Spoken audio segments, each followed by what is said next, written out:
Vamos abrir as nossas Bíblias no Salmo 88.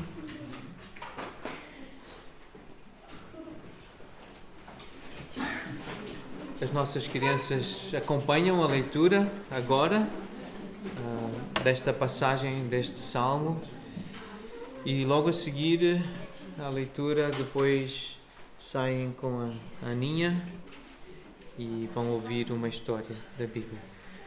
Os irmãos que puderem ficar de pé para acompanharmos juntos, lermos juntos a palavra do Senhor no Salmo 88,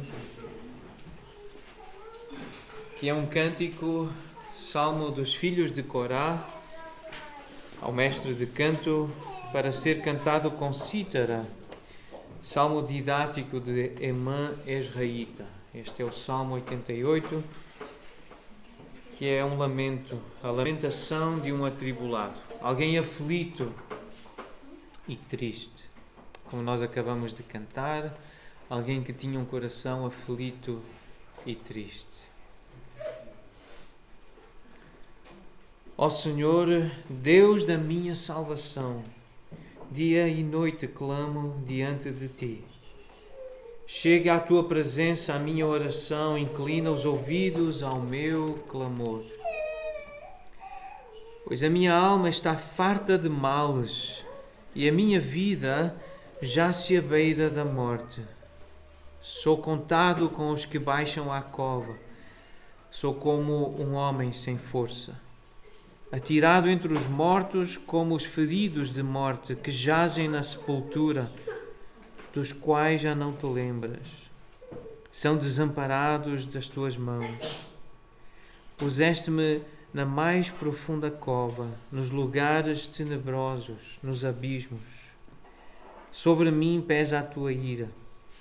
Tu me abates com todas as tuas ondas. Apartaste de mim os meus conhecidos e me fizeste objeto de abominação para com eles.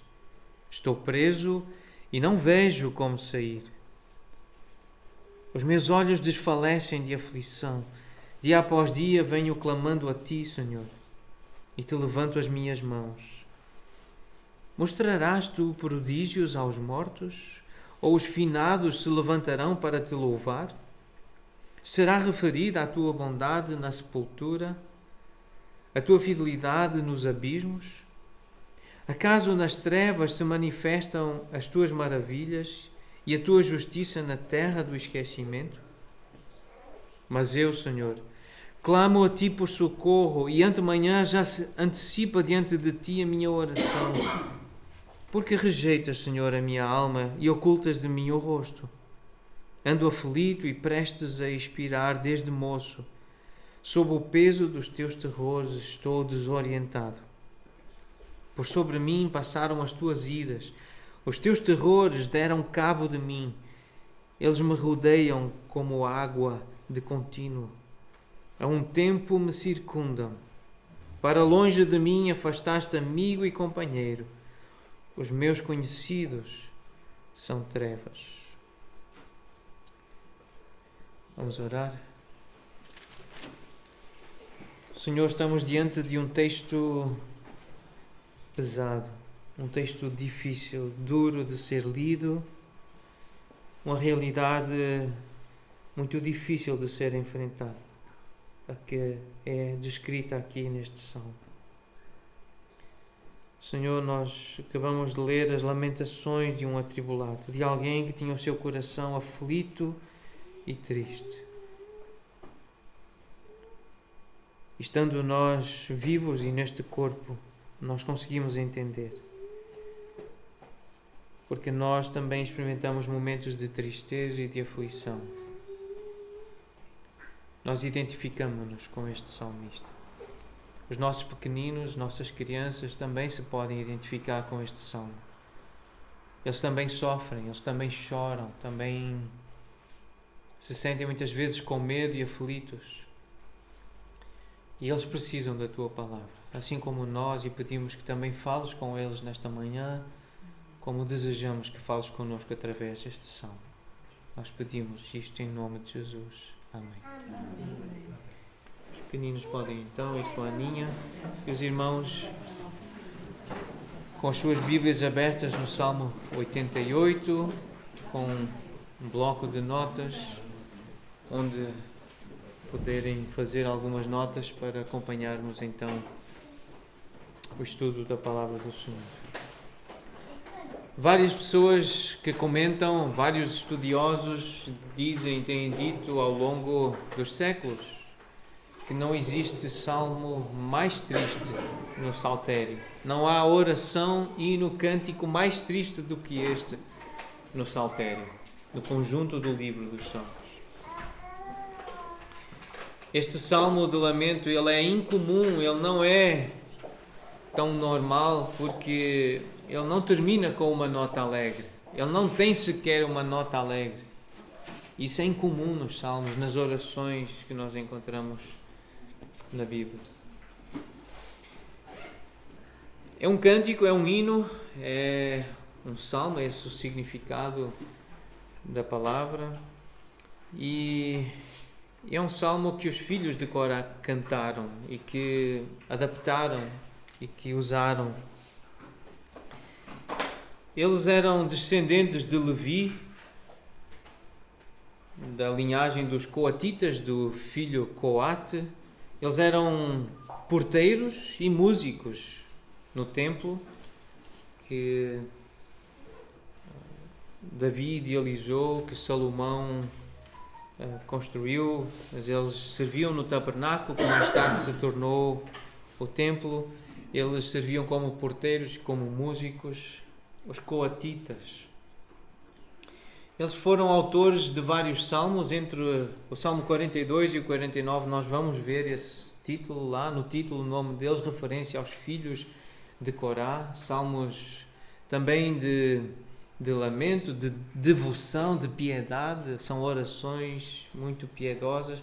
O Salmo 84 e o Salmo 85, o Salmo 84, lindíssimo, começa: quão amáveis são os teus tabernáculos, Senhor dos Exércitos, onde eles serviam, onde eles trabalhavam, que lhes dava a razão de viver e de servir. E cantam: a minha alma suspira e desfalece pelos átrios do Senhor. Salmos dos filhos de Corá. E o Salmo 87 também, e este Salmo, o Salmo 88, Salmo dos filhos de Corá. Eles são líderes da adoração e pessoas com experiência na fé, maduros. Eles escreveram então outros hinos, outros cânticos, outras orações. Portanto, eles têm uma história de conhecer Deus, de o amar e de confiar nele. No entanto, eles encontram-se num lugar incrivelmente escuro e adaptam então esta oração de Emã. Essa expressão que aparece na nossa versão, que estamos a usar, para ser cantado com cítara, na verdade, ela é uma expressão que algumas Bíblias não traduzem, elas transliteram e está em português Mahalat Leanoth. É assim que se lê em algumas versões da Bíblia em português, Mahalat Leanoth, e que algumas pessoas traduzem para ser cantado ao som da cítara, esse instrumento de sopro. Algumas versões traduzem esta expressão para ser cantado com a melodia o sofrimento da aflição, ou a melodia do sofrimento do aflito, algumas traduções. Mas a palavra Mahalat é enfermidade, o sentido principal dela é estar doente, ter uma enfermidade. Mas é um salmo didático, é um salmo que quer ensinar alguma coisa, que nos quer ensinar algo, e é algo que Deus acredita que precisamos aprender através dos filhos de Corá, que adaptaram então um cântico, uma oração de Emã, israelita. Emã, quem foi Emã? Há uma referência então no título a esse personagem bíblico, que era um músico. Ele era também um dos coatitas, descendente de Levi. Ele, provavelmente líder, pela descrição que lemos em 1 Crônicas 6, o versículo 33, líder do coro, dos coraitas, do turno dele. E terá sido um dos sábios durante o reinado de Salomão. Há um Emã citado em Reis, no primeiro livro dos Reis, no capítulo 4, versículo 31. e descreve lá Salomão como mais sábio do que Emã. Então Emã já se destacava pela sua sabedoria, mas aqui aparece Salomão como mais sábio do que Emã. Emã, um israelita, que pode significar alguém do clã, alguém nativo dos coreítas. Então o significado do nome Emã, ou deste personagem, era um descendente de Levi. E o Salmo 88 mostra-nos a realidade de quão escuro pode parecer e quanto tempo essa escuridão pode durar mesmo para um crente. Há tempo que pode parecer muito escuro, pode ser muito escuro, de trevas. E nós não sabemos exatamente o que estava a acontecer com Emã, mas a ideia é que ele está doente ou a sofrer um mal muito grave. Pode ser uma difamação, pode estar a sofrer algo físico no corpo, mas há muito tempo. O versículo 15 diz que é desde moço, desde jovem, desde muito cedo. Há muito tempo que ele sofre, que ele está a sentir agonia e angústia. Anda aflito. O versículo 15 diz isso. E ele responsabiliza. Nós vemos que o Salmo é atribuir a Deus a responsabilidade pelo que ele está a viver, pelo que ele tem vivido.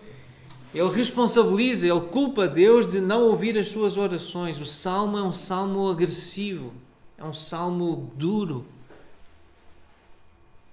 Existem então alguns temas que aparecem. Christopher Ash, ele fala de 4 temas interligados, entrelaçados, e que eles vão aparecendo no Salmo, versículo 1, 2, 9 e no 13.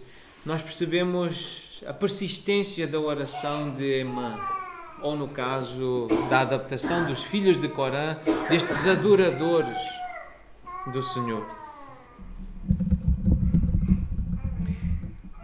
Eles não paravam de orar, eles persistiam na oração, mesmo no meio do sofrimento. A profundidade do seu sofrimento é outro tema que surge, versículos 3 a 5, no versículo 9, no 15 e no 18. A descrição de um sofrimento profundo. Outro tema que aparece neste salmo é a agonia de se sentir abandonado por Deus. Esse sofrimento profundo, ele atinge o seu clímax, o seu ponto mais alto nessa sensação, nesse sentimento de estar abandonado por Deus. Os versículos 5 a 8, o 16 e o 17 descrevem essa sensação que Emã tinha. E um outro tema é a perplexidade da sua fé. As perguntas que ele faz, a forma dele acreditar em Deus e de se relacionar com Deus e de Deus se relacionar com a humanidade, deixa-o perplexo. Ele faz algumas perguntas, versículos 10 a 12 e também o versículo 14. E nós prestaremos atenção a alguns desses temas durante a exposição. Mas por que este salmo foi escrito? Por que ele está na Bíblia? Por que ele tem sido usado ao longo dos séculos? E um dos irmãos que comentou também que falou, ensinou sobre este salmo, ele diz que um crente pode viver nas trevas do sofrimento por um longo tempo. Essa é uma das razões porque este salmo foi escrito, para nos lembrar que um crente pode viver nas trevas do sofrimento por um tempo longo, um período longo. Não existe uma outra verdade que este salmo traz, é que não existe um lugar melhor para aprender sobre a graça de Deus do que nos tempos de escuridão, nos tempos de trevas. Não existe um lugar melhor para se tornar alguém grande, para crescer, do que nos tempos da escuridão. Porque em todos nós há esse desejo de ser o primeiro, de ser grande. Nós já estudamos sobre isso. E Jesus disse: se alguém quer ser grande, se alguém quer ter alguma verdadeira grandeza, Então, a recomendação de Jesus é: seja humilde e sirva, tenha um coração manso e disposto a servir. Mas é preciso passar por experiências humilhantes, e não há nada melhor do que o tempo de sofrimento e de escuridão. Essa é outra lição deste salmo. E ainda um outro tema é que as trevas podem ser relativizadas. A ideia é que a pessoa sente que está em trevas, a pessoa sente que está abandonada, a pessoa sente que está sozinha. Mas na verdade isso é relativo. Isso não é absoluto, isso não é uma verdade certa.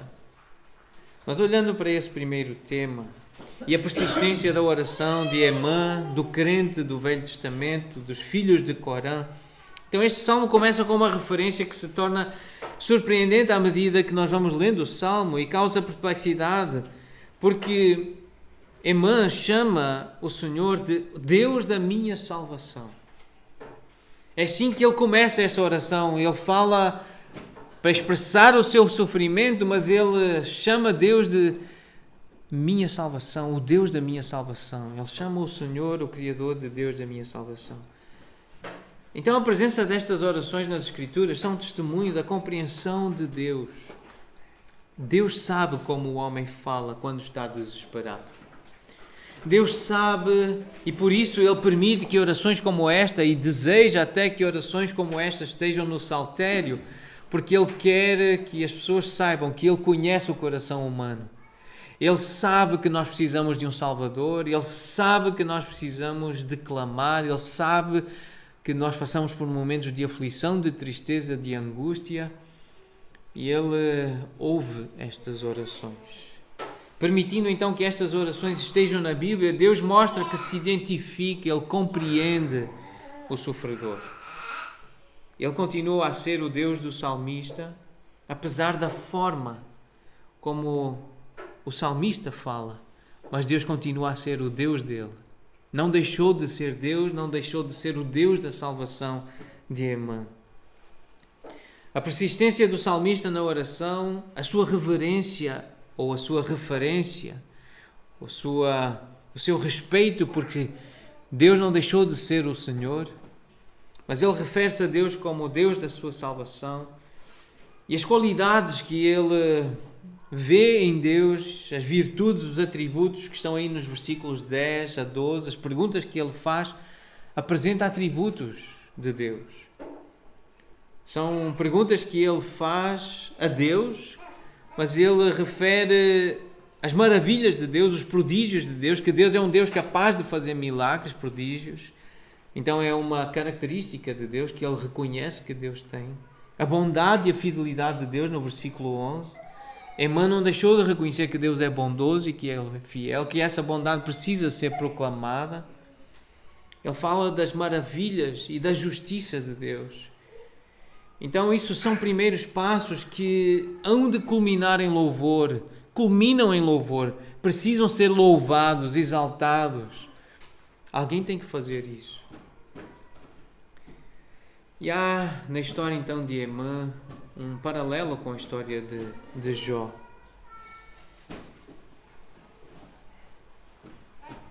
Jó viveu um longo tempo de sofrimento.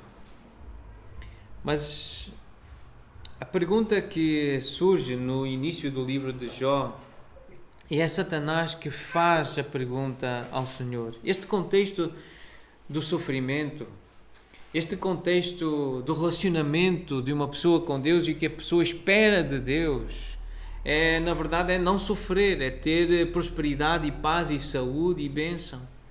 E é isso que Satanás vê na vida de Jó, e ele questiona o Senhor, ele questiona Deus e pergunta: Jó de balde teme a Deus? Esta expressão de balde, será que é por acaso?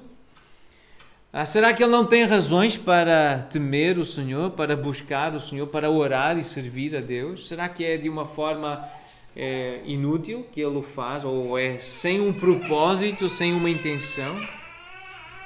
O versículo 10 então do capítulo 1 diz: Acaso não o cercaste com sebe A ele, a sua casa e a tudo quanto tem. Esta ideia da sebe de proteção, uma cerca. Acaso não o tens protegido? A obra de suas mãos abençoaste e os seus bens se multiplicaram na terra. Então ele tem tido a tua bênção, ele tem tido o teu favor. Por isso ele teme-te, ele adora-te, ele serve-te. Então vem o desafio, versículo 11. Estende a mão e toca-lhe em tudo quanto tem e verás se não blasfema contra ti na tua face. Então este é o ponto. E esta é uma referência não apenas a Jó, mas a todos nós crentes. O que Satanás está a dizer é: Deus, olha para os teus crentes, olha para o teu povo. Eles não estão a servir-te realmente. Eles servem-te porque tu lhes pagas. Eles fazem o que fazem porque estão a servir-se a si mesmos. Porque fazendo estas coisas, ajudando o próximo, ajudando os pobres, eles sabem que tu vais responder às suas orações e que vais levá-los para o céu. Eles vão sentir-se bem acerca de si mesmos, isso vai lhes fazer bem, e vão sentir a tua paz, a tua bondade, a tua prosperidade. Então, na verdade, eles não estão a amar-te, antes eles estão a amar a si mesmos. Então vem o desafio: lança-os na escuridão, nas trevas. Não respondas a nenhuma das orações por um longo tempo. Não lhes dês a sensação da tua presença nos seus corações. Tira-lhes o conforto terreno. Faz com que eles achem que servir-te não traz nenhum benefício. E tu verás que eles blasfemarão contra ti. E este é um retrato fiel da humanidade, da natureza humana. A religião mostra isso, que as pessoas buscam Deus ou os deuses, as divindades, com a intenção de buscar o favor das divindades, a proteção das divindades, a paz, a alegria, a prosperidade. Este é um retrato fiel da humanidade. Mas há algo especial neste homem. Há algo de especial neste salmo e nesta oração. Ele clama, ele reclama, ele fala com dureza e com mágoa, mas é com Deus que ele fala. É para Deus que ele está a falar. É para Deus que ele dirige estas palavras, não é para um companheiro, não é para um cônjuge, não é para um amigo, é a Deus que ele está a dirigir estas palavras. Esta é uma oração feita a Deus. O salmista continua com Deus. Isto significa, então, que Satanás foi derrotado. Porque ele não blasfemou e ele não abandonou Deus, ele não deixou de crer em Deus, não deixou de orar a Deus. Não é uma murmuração contra Deus feita a alguém semelhante a ele, que está também a sofrer com ele e como ele. Esta é uma oração, é uma fala dirigida a Deus, acreditando que Deus está a ouvir, que Deus existe e, portanto, ele ouve. E, portanto, Satanás foi derrotado e ele é derrotado sempre que um crente ora, independentemente das circunstâncias em que está e há quanto tempo está nessas circunstâncias duras, difíceis, de aflição e de tristeza, de depressão ou de melancolia. Mas ora a Deus, quando fala com Deus, quando expressa fé e confiança em Deus, que Deus existe, que Deus é capaz de ouvir e de responder. Quando exerce fé, Satanás é derrotado. Então esse é um dos primeiros temas, um dos temas desta oração, é a persistência na oração. É continuar a orar mesmo quando tudo está mal, mas continua a falar com Deus. É chamar o Senhor o Deus da minha salvação. É saber quem é que pode realmente salvar. É o Senhor, não há outro. O outro tema é a profundidade do sofrimento de Emã, dos filhos de Corã, de vários crentes que ao longo dos séculos têm orado este salmo, se têm identificado com as palavras deste salmo. Versículo 3 diz: a minha alma está farta de males. A minha vida já se abeira da morte. Eu sou contado com os que baixam à cova. Ou seja, eu sinto-me e sou considerado como alguém que já morreu ou como estando para morrer, um moribundo. Sou como um homem sem força, atirado entre os mortos. É como um cadáver que... É como uma pessoa que ainda não é cadáver, mas é atirado para o meio dos cadáveres para morrer ali, para apodrecer junto com os outros cadáveres. Essa sensação, é isso que este homem está a experimentar, a sentir. Eu sou como um homem sem força, versículo 4, atirado entre os mortos, como os feridos de morte que jazem na sepultura, dos quais já não te lembras, são desamparados das tuas mãos. Versículo 9 do Salmo 88 diz: então os meus olhos desfalecem de aflição, ando aflito e prestes a expirar desde moço. Versículo 15, sob o peso dos teus terrores eu estou desorientado. Versículo 18 diz: os meus conhecidos são trevas. Este é o contexto, esta é a realidade deste adorador, deste salmista, deste crente. Um profundo sofrimento. Então, uma das perguntas que nós fazemos e temos feito ao estudar os Salmos: como é que nós nos podemos juntar a estas orações? Como é que nós nos podemos juntar a um salmo tão tenebroso? Nós que não estamos, acredito, e vou conhecendo as vidas dos irmãos, e eu não conheço ninguém que esteja a viver algo tão intenso como nós estamos a ler neste salmo. Eu sei que há pessoas a sofrer aqui. Nós, na nossa igreja, nós sabemos que há pessoas que estão a sofrer. Na nossa família, sabemos de pessoas que estão a padecer, que sentem aflição, tristeza e angústia, estão a lutar com depressão. Mas este salmo é muito forte. A linguagem dele é muito dura.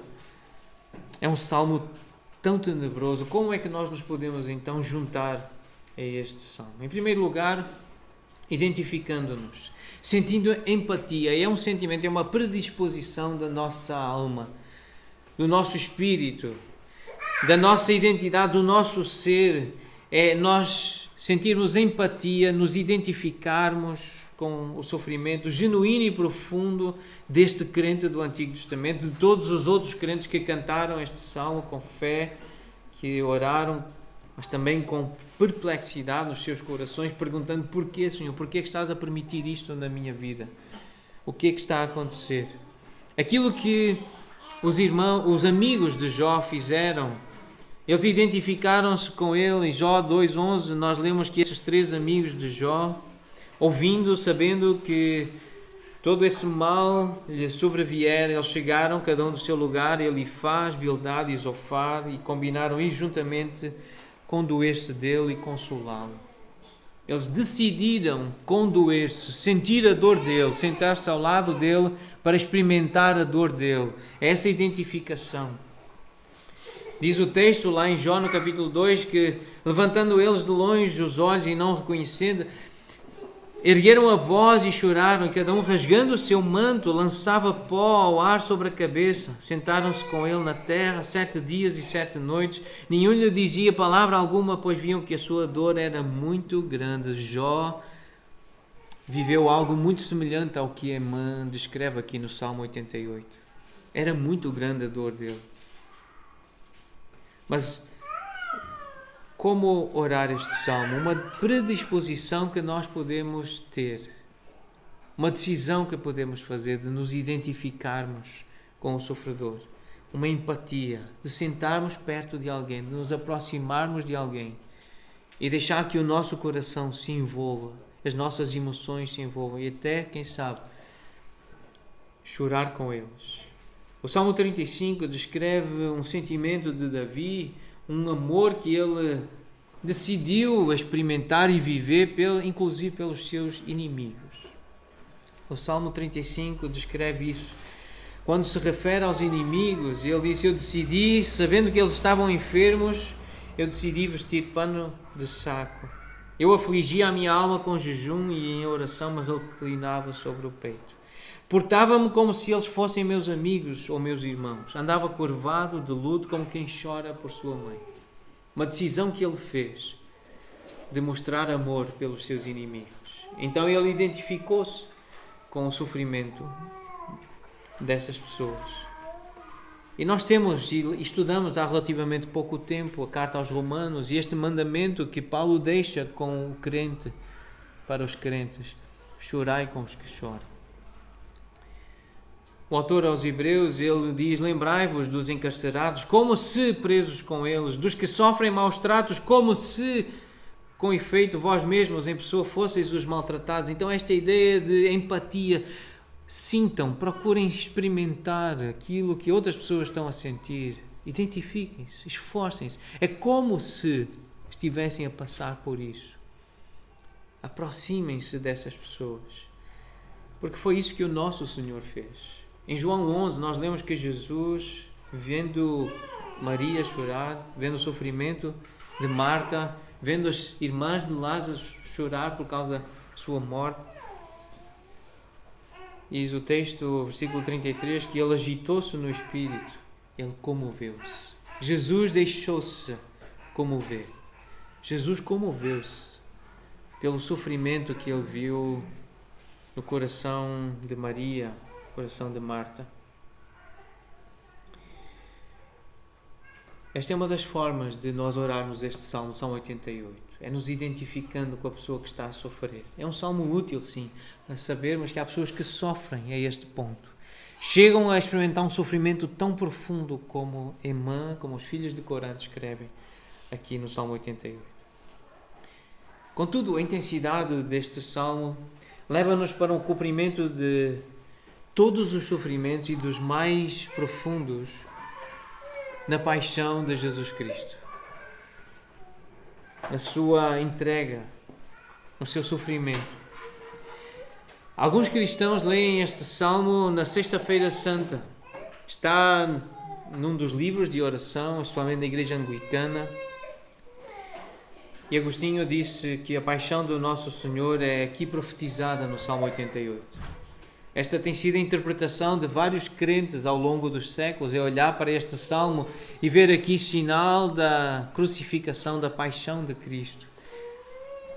À medida que nós ouvimos Jesus a cantar, a orar este salmo, porque esse é o exercício que nós temos que fazer ao ler os salmos, ao orar os salmos, é ver Jesus a orá-los, é nos identificarmos com o nosso pastor e o nosso mestre. Então nós alcançamos um entendimento mais profundo da absoluta agonia dos seus sofrimentos. Este salmo oferece-nos uma janela para a sua alma, a alma do nosso Salvador. Nós tornamos-nos muito mais gratos, muito mais agradecidos do que éramos antes, por tudo o que Ele sofreu por nós. Ao olhar para este salmo, saber o que Jesus experimentou, porque este salmo descreve essa experiência humana de intenso e profundo sofrimento, esse sentimento de grande angústia, de aflição e de tristeza, nós tornamos-nos então mais gratos ao Senhor pelo que Ele sofreu por nós, pelo que Ele suportou por nós. O versículo 18 diz: para longe de mim afastaste amigo e companheiro, os meus conhecidos são trevas. E é isso que nós lemos em Mateus 27, no verso 45, desde a hora sexta até a hora nona, houve trevas sobre toda a terra. E ele sentiu esse abandono, que é outro dos temas deste salmo, a agonia de se sentir abandonado por Deus. Foi isso que Emã experimentou, uma sensação de abandono. Versículo 14, ele diz: porque rejeitas, Senhor, a minha alma e ocultas de mim o rosto. Mas isso é expressa, essa sensação de abandono, nos versículos 5 a 8, no 16 também e no 17. E Jesus expressou isso citando o Salmo 22. Porque é um salmo que descreve a crucificação, escrito por Davi 1000 anos antes de acontecer verdadeiramente a paixão de Cristo e a crucificação do nosso Senhor. E citando essa profecia que se estava a cumprir, mas também o Salmo 88.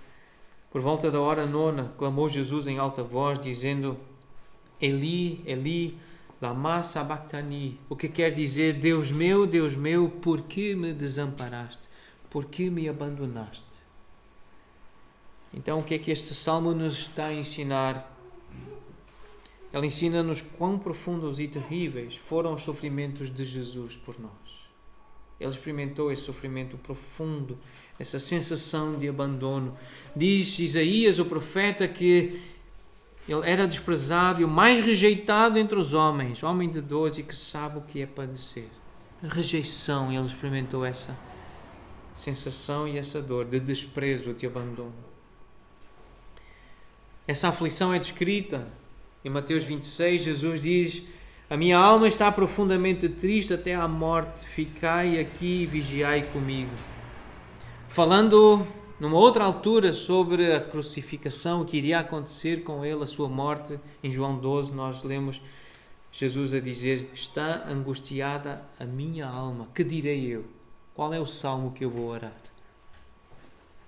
Mas é em Lucas 22 que nós lemos esta descrição. Estando em agonia, versículo 44, orava mais intensamente. E aconteceu que o seu suor se tornou como gotas de sangue caindo sobre a terra.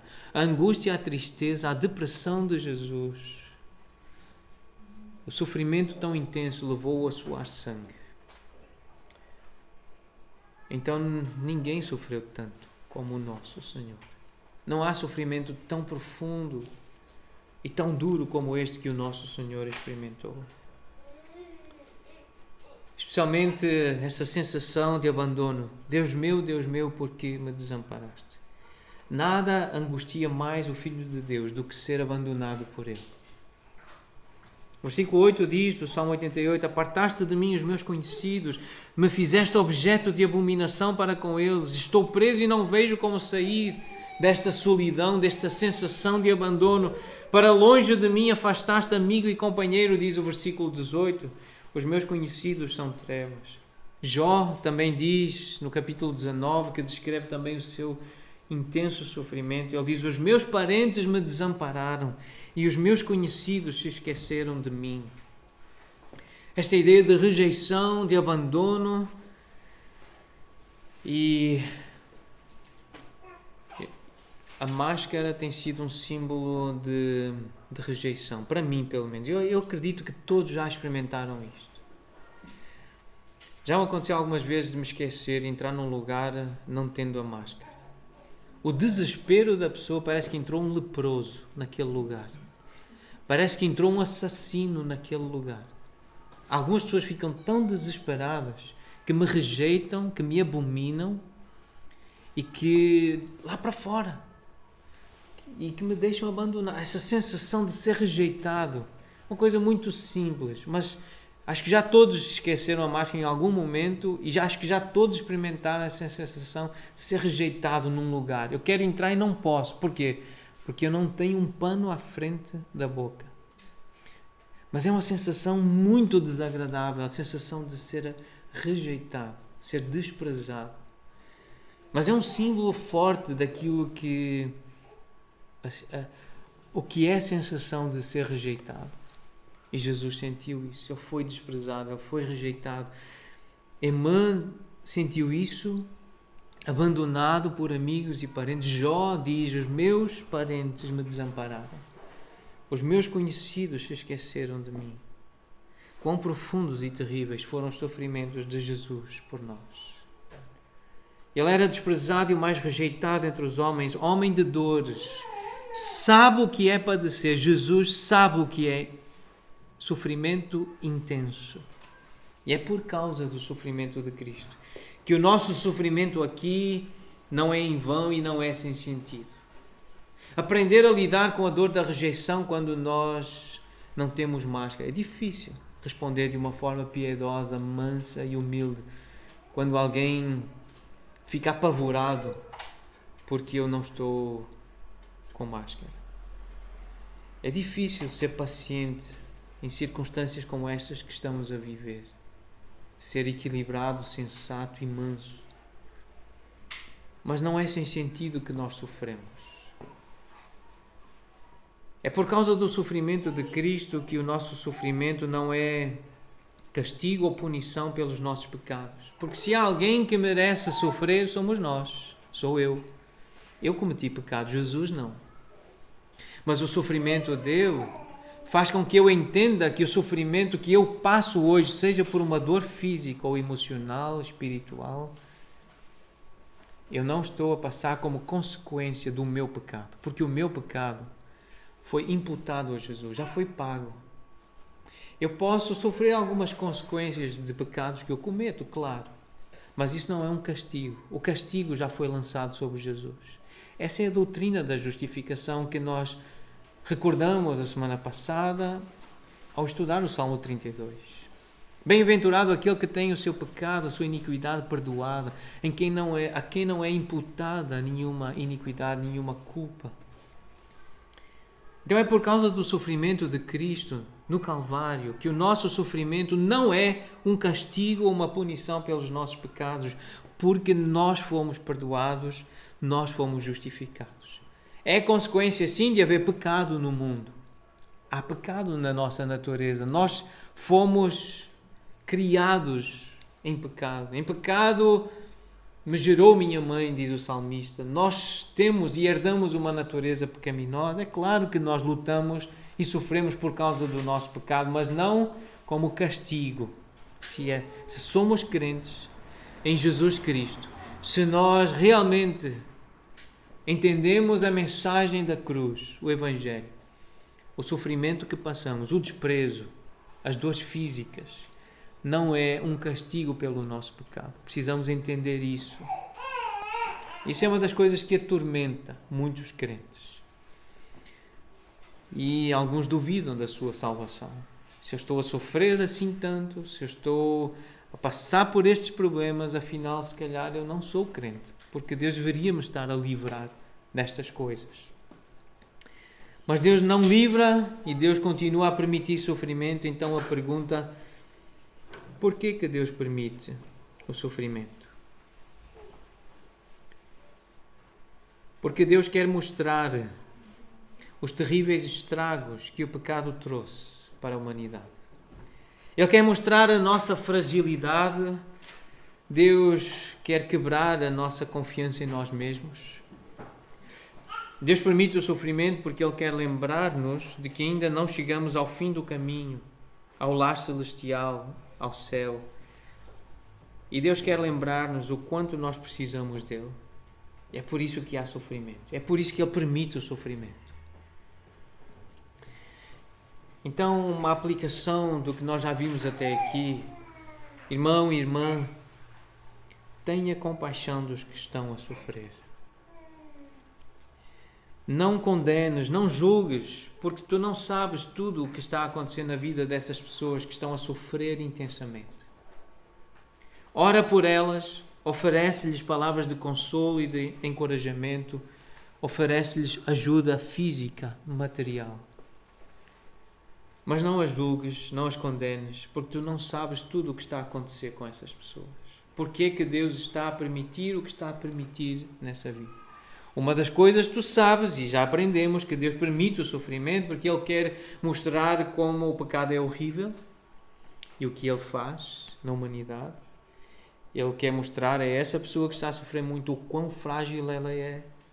Ele quer que essa pessoa não confie em si mesma, mas confie em alguém maior e mais forte do que ela. E acima de tudo, Ele quer lembrar-nos que nós ainda não chegamos, ou que essa pessoa que está a sofrer ainda não chegou ao fim do caminho. Ela ainda não chegou ao lugar que vai chegar um dia, que é a presença do Senhor, o seu lar celestial. E nesse caminho ela precisa do Senhor, ela precisa ser lembrada disso, e o sofrimento lembra, como lembrou a irmã, que o Deus da salvação é o Senhor. Este salmo causa perplexidade também a quem o lê. Há perguntas, o sofrimento desperta perguntas e dúvidas. Porquê que Deus permite coisas tão graves na vida de Jó, de Emã? O versículo 10, a pergunta que Emã faz: os finados se levantarão para te louvar? Será referida a tua bondade na sepultura? A tua fidelidade nos abismos? Perguntas. Faz sentido sofrer tanto e morrer se eu sou crente e se eu te estou a servir e quero declarar a tua verdade e estou aqui para ajudar outros a te conhecerem? Faz sentido morrer? E onde está o hino, os cânticos, os salmos de louvor que eu posso escrever, que eu posso tocar? As pregações, os ensinos que eu posso fazer, os artigos, os versículos que eu posso enviar para que a tua bondade e a tua fidelidade sejam conhecidas.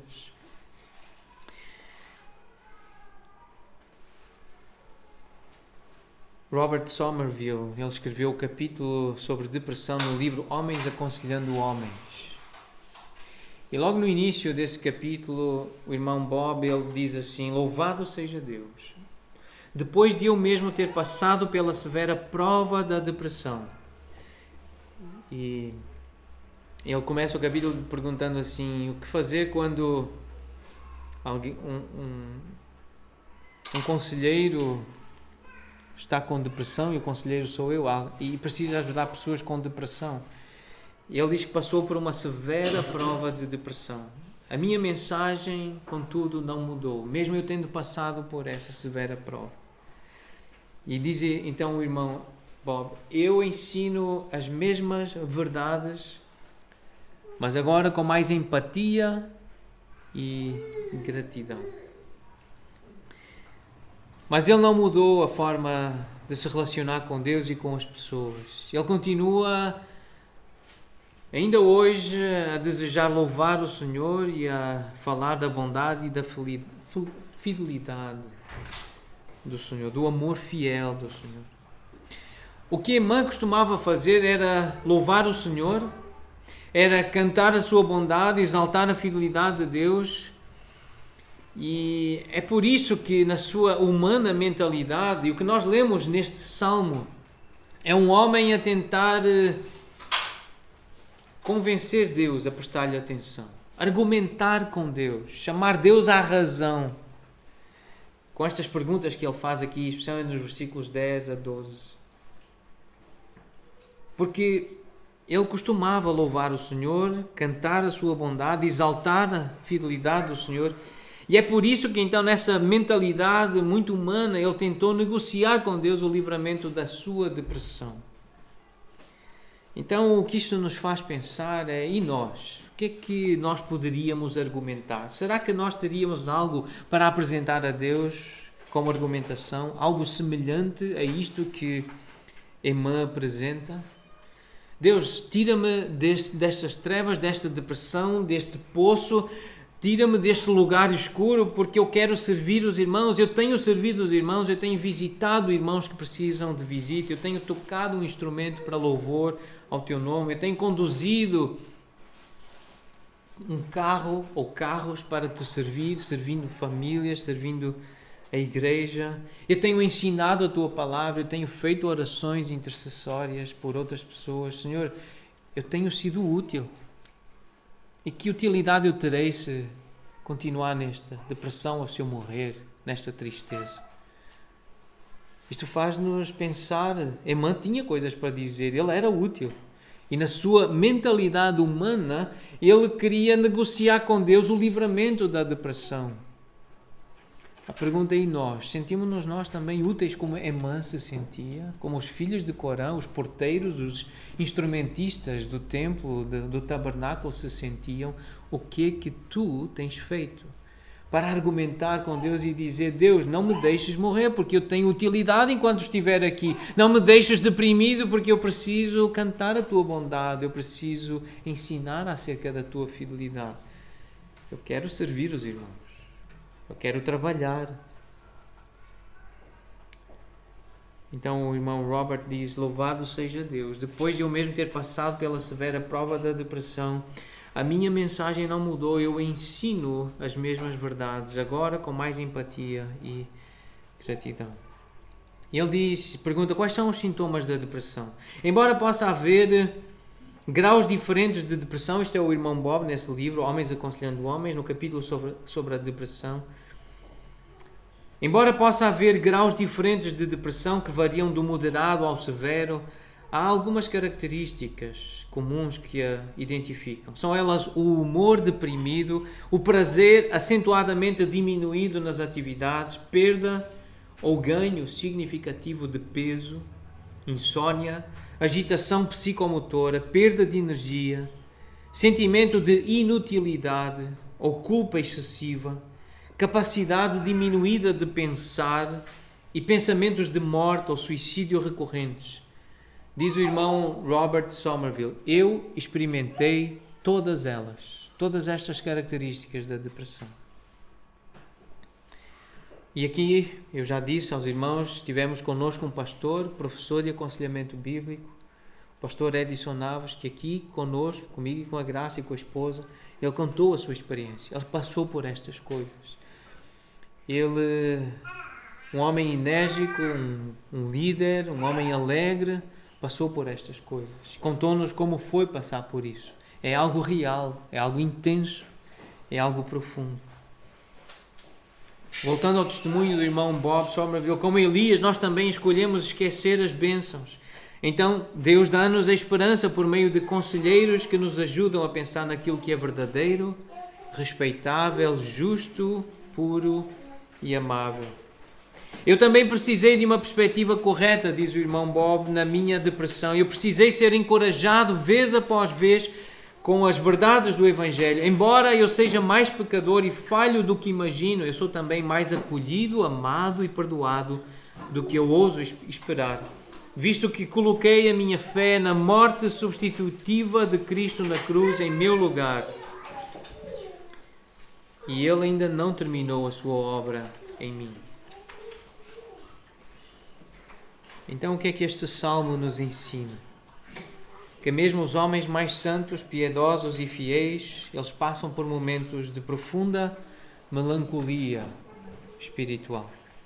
Moisés, no Salmo 90, ele diz: somos consumidos pela tua ira e pelo teu furor conturbados.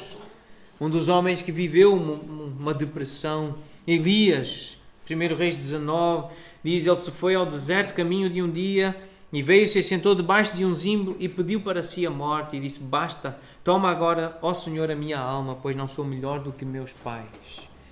Davi, o Salmo 32, o Salmo 51, perdeu a alegria da salvação.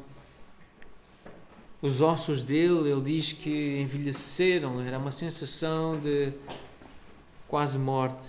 Jó, nós já lemos algo acerca de Jó, mas no capítulo 3 do livro de Jó, lemos Jó a amaldiçoar o dia do seu nascimento. Paulo, em 2 Coríntios, capítulo 7, ele diz: chegando nós à Macedónia, nenhum alívio tivemos. Pelo contrário, em tudo somos atribulados, lutas por fora, temores por dentro. No capítulo 1, ele já tinha dito: irmãos, nós não queremos que ignorem a natureza da nossa tribulação que nos sobreveio na Ásia, porquanto foi acima das nossas forças, a ponto de desesperarmos até da própria vida. Paulo experimentou momentos de grande sofrimento. Durante a história da igreja, nós lemos acerca de crentes muito piedosos, muito úteis nas mãos de Deus, fervorosos. John Bunyan experimentou melancolia espiritual profunda, depressão. David Brainerd, William Cowper, já vamos falar um pouquinho sobre ele, rapidamente uma breve história de William Cowper e Spurgeon, Charles Spurgeon. Mesmo os homens mais santos, piedosos e fiéis passam por momentos de profunda melancolia espiritual e eles escrevem sobre isso nos seus diários, suas autobiografias, pessoas que os conheceram ao longo da história da igreja, mesmo aqueles que são referência para nós hoje, eles passaram e passam por momentos de profunda depressão. Então nós estamos sujeitos à sensação de termos sido abandonados por Deus. Nós ficamos sem resposta às nossas orações, nós sentimos necessidades físicas ou materiais, o que nos provoca tristeza, desânimo e falta de propósito. Isso é uma experiência humana, isso é normal, isso acontece em momentos da vida do cristão. É verdade que não combina. A depressão não combina com o cristão, nós já dissemos isso várias vezes. Porque se é cristão, ele foi perdoado, se é cristão, ele tem a alegria da salvação. Mas há momentos, há períodos de abatimento que podem durar um pouco, que é o mais comum, mas há alguns que podem durar a vida toda. Emma foi desde jovem que ele começou a sofrer. Mas então um pouco da história de William Cowper. Depois podem pesquisar, se quiserem, alguns artigos que descrevem a vida deste homem. John Piper tem uma pregação, uma palestra sobre a vida de William Cowper. E numa das mensagens que eu ouvi sobre o Salmo 88, o pregador conta um pouco da história de William Cowper e diz que ele foi uma das figuras mais emblemáticas da história da igreja por causa do seu sofrimento. Perdeu 5 irmãos, a mãe ainda na infância, a mãe morreu quando ele tinha 6 anos, no parto de um outro irmão, que foi o único que sobreviveu, ele e um outro, o John. Ele tinha alguma deformidade física que o fragilizava consideravelmente, então não se sabe exatamente o quê, mas era uma deformidade física, uma deficiência. Quando completou 10 anos, o pai levou-o para um orfanato onde ele viveu uma vida horrível e cheia de frustrações. Isto é lido nas notas autobiográficas dele. Quando tinha 22 anos, apaixonou-se por uma jovem chamada Teodora. Alguns relatos dizem que ela era prima dele e o pai dela então proibiu o relacionamento. E como consequência, William sofreu uma grave crise mental e emocional, tentou enforcar-se, mas o peso do corpo partiu o gancho onde a corda estava presa. Tentou de novo e o peso do corpo partiu a trave da casa onde tinha amarrado a corda. E a terceira vez, quase deu certo. Quando estava a ficar inconsciente, o laço da corda desfez-se e ele caiu no chão. Tenho falado com algumas pessoas sobre o suicídio. Ninguém consegue matar-se se Deus não quiser que essa pessoa morra. É Deus que tira a vida. Ninguém tira a própria vida. Pode tentar. E William Cowper tentou algumas vezes. Mas como não era ainda a hora que Deus lhe queria tirar a vida, ele não conseguiu tirar a própria vida. Ele, depois dessa experiência, em outras ocasiões, ele tentou o suicídio, atirou-se ao rio Thames, em Londres. Ele era britânico, mas alguém o agarrou e não deixou que ele realmente fosse para a água. Ele tomou veneno, mas um amigo o encontrou logo depois e socorreu. E ele não morreu por causa do veneno. Atirou-se sobre uma faca, mas a lâmina da faca dobrou-se com o peso e ele não morreu, porque a faca partiu-se. Quando tinha 32 anos, foi internado no manicômio, no hospício em St. Albans, onde ficou 2 anos e onde se converteu por intermédio de um dos diretores dessa casa. Uma das pessoas que o acompanhou, aconselhou e pastoreou foi John Newton, o autor do hino Amazing Grace. Foi pastor de William Cowper. Depois de sair do manicômio, ele tornou-se ministro do Evangelho e durante 35 anos pastoreou igrejas naquela região. Mas em toda a sua vida ele lutou com a recorrência desses ataques de melancolia, depressão e pensamentos suicidas. A maior parte da sua vida foi marcada por trevas, desespero, angústia e solidão. Várias vezes se via prostrado e abandonado por Deus. E voltou a tentar suicídio quando soube da morte do irmão que caiu a cavalo e de uma amiga. Ele achava que Deus o tinha abandonado e que ele tinha que acabar com a própria vida. Contudo, ele foi autor de lindíssimas poesias e maravilhosos hinos que ainda hoje abençoam tantos crentes que leem os escritos de William Cowper. Nós vamos cantar um dos hinos daqui a pouco. O título é Achei a Fonte Carmesim, mas eu encontrei a fonte de onde corre sangue, em inglês no original. Muito forte. Até quiseram mudar a letra porque era muito forte. Os períodos de abatimento podem durar pouco ou a vida toda, nós aprendemos com este salmo. Há casais a lutar com infertilidade, não conseguem ter filhos, isso causa um sofrimento e por muito tempo. Cônjuges a lidarem com cônjuges que têm vícios e isso dura um tempo muito longo, às vezes a vida toda. Pais com filhos problemáticos, desobedientes, rebeldes ou com deficiências, filhos especiais. Filhos com pais que exigem cuidados intensos. Saudades de um parente, de um querido falecido. Pessoas com doenças crónicas. São coisas comuns que podem acontecer e acontecem. Então a pergunta é: por que Deus permite estas coisas? Porque Deus quer mostrar os terríveis estragos que o pecado trouxe. A nossa fragilidade quer quebrar a nossa confiança em nós mesmos, lembrar-nos que ainda não chegamos ao fim do caminho e que precisamos muito dele. Jamais devemos parar de orar, mesmo que Deus pareça demorado em responder. Emã não parou de orar.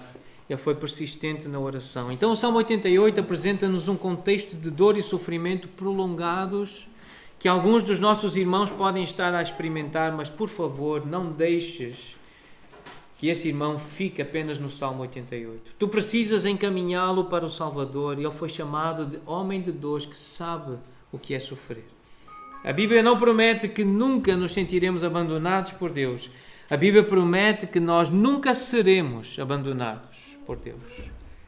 Eu vou repetir, a Bíblia não promete que nós nunca nos sentiremos abandonados por Deus. A Bíblia promete que nós nunca seremos abandonados por Deus. Pois Jesus experimentou a escuridão e o abandono final e total por nós na cruz. Então nós não vamos mais experimentar isso.